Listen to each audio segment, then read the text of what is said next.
కొత్తపల్లిలో ఒకప్పుడు రివ్యూ గ్రామీణ నేపథ్యంలో ఆకట్టుకునే కొన్ని సన్నివేశాలతో తెరకెక్కిన సినిమా 1997 సంవత్సరం ఆంధ్రప్రదేశ్లోని పాడేరు దగ్గర ఉన్న కొత్తపల్లి గ్రామం. అక్కడ ఓ లోబీ ఫైనాన్షియర్ అప్పన్న ఉండడంతో కథ మొదలవుతుంది. అప్పన్నకి పనిచేసే రామకృష్ణ సాఫ్ట్ నేచర్ ఉన్న వ్యక్తి అదే గ్రామంలో ఉన్న ధనవంతురాలైన సావిత్రిని ప్రేమిస్తాడు. అయితే ఊహించని రెండు సంఘటనలు జరుగుతాయి. ఒకటి రామకృష్ణ జీవితం తలకిందులుగా మారిపోయేలా చేస్తుంది. ఇంకొకటి ఏమిటి, అసలు ఊరిలో ఏం జరిగింది అనే విషయాలు కథలో నెమ్మదిగా వెల్లడవుతాయి. Plus points: Manoj Chandra and Usha Bonela అద్భుతంగా నటించారు. వాళ్ళ నటన చాలా నేచురల్ గా అనిపిస్తుంది. రవీంద్ర విజయ్ నటించిన అప్పన్న పాత్రకి మంచి పబ్లిసిటీ దక్కుతుంది. తెరపై కనిపించిన ప్రతిసారి ఆకట్టుకున్నాడు. ప్రవీణ పరచూరి, బెనర్జీ, ప్రేమ్ సాగర్ లాంటి నటులు కూడా బాగానే స్కోప్ ఇచ్చారు. మైనస్ పాయింట్స్: మనమే మన కళ్ళతో కాకుండా మన ఆలోచనలతో ప్రపంచాన్ని చూస్తాం అనే అనీస్ నిన్ కోట్ ఆధారంగా కథ సాగుతుంది. కానీ ఈ మెసేజ్ తగినంత బలంగా వినిపించదు. మొదటి భాగం కొంత హాస్యంగా సాగుతుంది, కానీ కథలో మలుపు వచ్చిన తరువాత కూడా అదే టోన్ కొనసాగడంతో ఎమోషనల్ డెప్త్ తగ్గిపోతుంది. సావిత్రి పాత్ర పెద్దగా ప్రభావం చూపదు.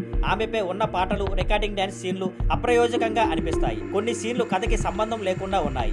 ఇవి ఫ్లోలో బ్రేక్ తెస్తాయి. టెక్నికల్ అంశాలు: దర్శకురాలు ప్రవీణ పరచూరి ఇవన్నీ స్థాయిలో మంచి ప్రయత్నం చేశారు. కానీ కథలో ఎమోషన్, మెసేజ్ క్లారిటీ మరింత ఉండాల్సింది. మణిశర్మ పాటలు నిలబడలేదు. వరుణ్ ఉన్ని బీజిఎం ఓకేగా ఉంది. సినిమాటోగ్రఫీ గ్రామీణ వాతావరణాన్ని బాగా చూపించారు. ఎడిటింగ్ మరింత క్రిస్పీగా ఉండాల్సింది. చివరిగా వస్తే కొత్తపల్లిలో ఒకప్పుడు అనే ఈ గ్రామీణ కథలో కొన్ని బాగున్న సన్నివేశాలు, మంచి నటనలు ఉన్న కథా కథనం, ఎమోషనల్ కనెక్ట్, పాత్ర డెవలప్మెంట్ లో లోపాలు ఉన్నాయి. వాస్తవానికి చెప్పాలనుకున్న మెసేజ్ క్లారిటీగా రాలేదు. కేవలం కొత్త ప్రయత్నాలు చూస్తున్న వారికి తక్కువ అంచనాలతో చూస్తే ఓసారి చూడవచ్చు.